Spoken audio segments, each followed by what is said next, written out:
is Kayla and I'm here at student in St. Francis CC School.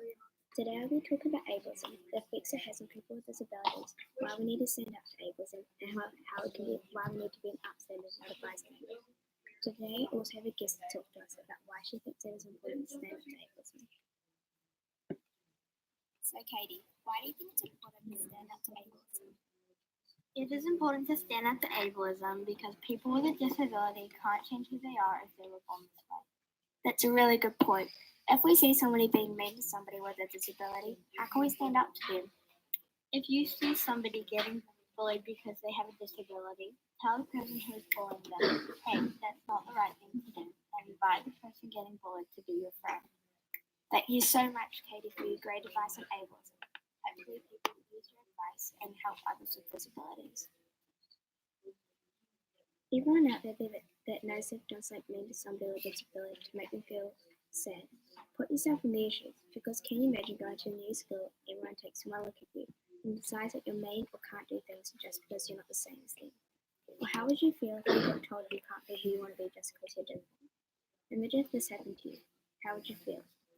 People try to tell others they can't be who they want to be just because they aren't the same.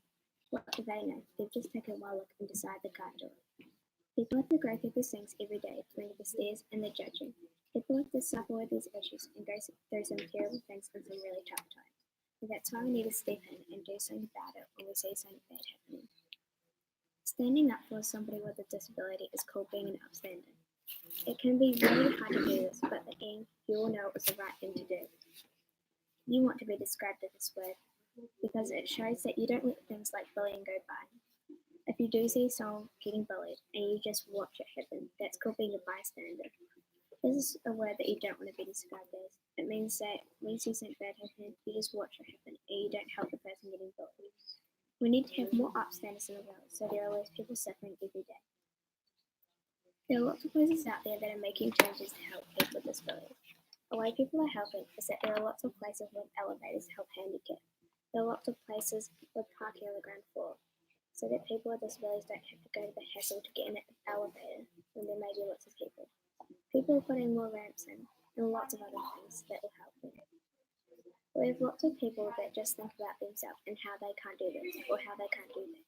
And really the problem is that we're mostly thinking about us and not with people with disabilities and how they get around. I mean, it's really hard to get in a taxi if there's no ramp. It's a whole other level to get around, trying to get around the city. For an example, if you're crossing the road and the footpath isn't quite level to the road, you probably can have a bit of a bump. We need to be more aware of others around us and how they get in, and how they get in cars, and how they get upstairs. I mean, I could list everything, but we'll be here for a while. The fact that we'll be here for a while doesn't mean what we want is not even have to list these things so that everyone can get around it here. Think about this, because if we change the way we do things for people with disabilities, it can help others around us. A way it can help is that if you only have one leg, it can help people with an injured arm or people with children. The fact it has to help more than one person is great. We now have more job offers out there because people know how hard it is for them to get a job. A place in Dunedin has more than 90% of their workers as disabled and is still giving out more jobs to others. This is just one place that is making a change to help people with disabilities and giving them a chance and not putting them in a corner to make them feel small. The minimum wage in New Zealand is $7.48. For some people with disability, they get much less than that. There are lots of people that get way less, but this story made me think, how does she survive? For a blind lady, she has to work to get her money like most people do, but she doesn't get the money she should be getting. She's getting $1.20 per hour. It's way less than what she should be getting, and it barely costs the cover of transport, which is $17.20. We have lots of places like Dunedin that give a good pay to workers with disabilities, but we don't have enough. We can have more people out there being fair to people with disabilities, and we can do this by treating them normally, like everyday people, or can just be friends with them and not treating them like they're 3-year-olds and like they don't understand them. You can help everyone around us, so let's start to make changes in the way we live, so it helps you and others around us. Let's start to feel differently, start to help others more. If the world isn't just about us, there are others in the world, so let's start to help them have a more enjoyable life that they are and not somebody else. Thank you for listening. Hope you can take away something and be an upstander.